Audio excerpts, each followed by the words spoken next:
Gauri Suryavanshi, S मराठीमध्ये आपलं स्वागत। वळूया आजच्या बातमीकडे।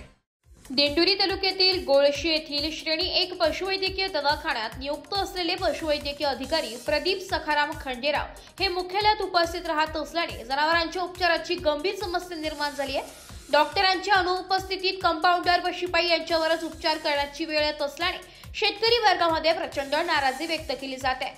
या दवाखान्यात मंजूर पदे 4 असून सध्या ट्रेसर 1, शिपाई 1, 1 पद रिक्त अशी परिस्थिती आहे। डॉक्टर खंडेराव यांनी 1 जून 2025 रोजी चार्ज स्वीकारला असून त्याआधी ते 5 वर्ष सेवा बजावत होते।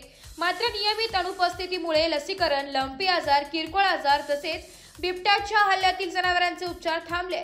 त्यामुळे शेतकरी वर्गाची मोठी गैरसोय होते। गोळशी, जालखेड, कोकणगाव, गावठा, श्रीरामनगर, आंबेगण, झारली, महाजे या गावातील शेतकरी यामुळे त्रस्त झाले।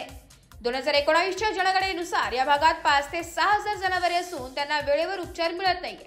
याबाबत ग्रामसभेत ठराव मंजूर करून दवाखान्यास कुलूप लावण्याचा इशारा पोलीस पाटील राज्य संघटनेचे माजी अध्यक्ष चिंतामण पाटील मोरे, जीवन मोरे, नाना मोरे, बाजीराव मुळाने, केशव मुळाने, निवृत्ती कोंगे, कोटीराम जगताप आदींनी दिलाय। एस मराठी न्यूज साठी तालुका प्रतिनिधी संतोष कथार, दिंडोरी।